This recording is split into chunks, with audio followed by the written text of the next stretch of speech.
Juges chapitre 18. Possession pour s'établir, car jusqu'à ce jour il ne lui était point échu d'héritage au milieu des tribus d'Israël.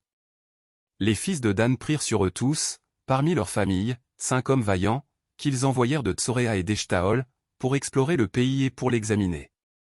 Ils leur dirent, allez, examinez le pays. Ils arrivèrent dans la montagne d'Éphraïm jusqu'à la maison de Mika, et ils y passèrent la nuit. Comme ils étaient près de la maison de Mika, ils reconnurent la voix du jeune Lévite, s'approchèrent et lui dirent, qui t'a amené ici? Que fais-tu dans ce lieu?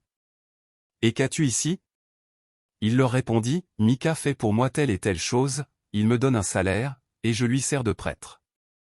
Ils lui dirent, consulte Dieu, afin que nous sachions si notre voyage aura du succès. Et le prêtre leur répondit, allez en paix, le voyage que vous faites est sous le regard de l'Éternel. Les 5 hommes partirent, et ils arrivèrent à Laï. Ils virent le peuple qui y était vivant en sécurité à la manière des Sidoniens, tranquille et sans inquiétude, il n'y avait dans le pays personne qui leur fit le moindre outrage en dominant sur eux, ils étaient éloignés des Sidoniens, et ils n'avaient pas de liaison avec d'autres hommes. Ils revinrent auprès de leurs frères à Tsoréa et Eshtaol, et leurs frères leur dirent, quelle nouvelle apportez-vous? Allons. Répondirent-ils, montons contre eux, car nous avons vu le pays, et voici, il est très bon. Quoi? Vous restez sans rien dire. Ne soyez point paresseux à vous mettre en marche pour aller prendre possession de ce pays. Quand vous y entrerez, vous arriverez vers un peuple en sécurité.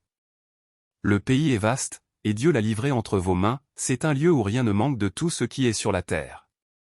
600 hommes de la famille de Dan partirent de Tsoréa et d'Eshtaol, munis de leurs armes de guerre. Ils montèrent, et campèrent à Kirjat-Jarim en Juda, c'est pourquoi ce lieu, qui est derrière Kirjat-Jarim, a été appelé jusqu'à ce jour Machanédan. Ils passèrent de là dans la montagne d'Éphraïm, et ils arrivèrent jusqu'à la maison de Mika.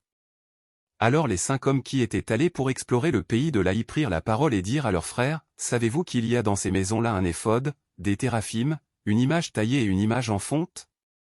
Voyez maintenant ce que vous avez à faire. Ils s'approchèrent de là, entrèrent dans la maison du jeune Lévite, dans la maison de Mika, et lui demandèrent comment il se portait. Les 600 hommes d'entre les fils de Dan, munis de leurs armes de guerre, se tenaient à l'entrée de la porte. Et les 5 hommes qui étaient allés pour explorer le pays montèrent et entrèrent dans la maison, ils prirent l'image taillée, l'éphod, les téraphim, et l'image en fonte, pendant que le prêtre était à l'entrée de la porte avec les 600 hommes munis de leurs armes de guerre.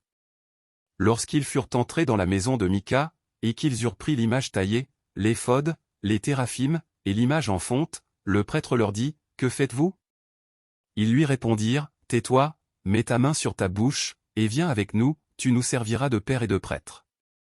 Vaut-il mieux que tu serves de prêtre à la maison d'un seul homme, ou que tu serves de prêtre à une tribu et à une famille en Israël? Le prêtre éprouva de la joie dans son cœur, il prit l'éphod, les téraphim, et l'image taillée, et se joignit à la troupe. Ils se remirent en route et partirent, en plaçant devant eux les enfants, le bétail et les bagages. Comme ils étaient déjà loin de la maison de Mika, les gens qui habitaient les maisons voisines de celle de Mika se rassemblèrent et poursuivirent les fils de Dan.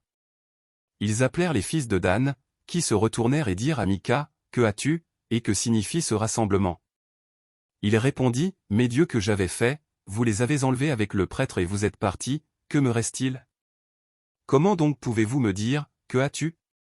Les fils de Dan lui dirent, ne fais pas entendre ta voix près de nous, sinon des hommes irrités se jetteront sur vous, et tu causeras ta perte et celle de ta maison.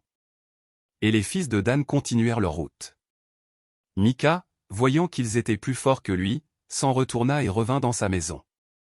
Ils enlevèrent ainsi ce qu'avait fait Mika et emmenèrent le prêtre qui était à son service, et ils tombèrent sur Laï, sur un peuple tranquille et en sécurité, ils le passèrent au fil de l'épée, et ils brûlèrent la ville.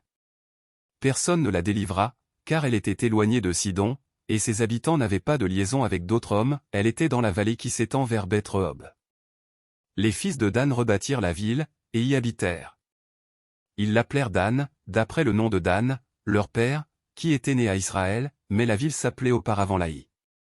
Ils dressèrent pour eux l'image taillée, et Jonathan, fils de Gershom, fils de Manassé, lui et ses fils, furent prêtres pour la tribu des Danites, jusqu'à l'époque de la captivité du pays. Ils établirent pour eux l'image taillée qu'avait faite Mika, pendant tout le temps que la maison de Dieu fut à Silo.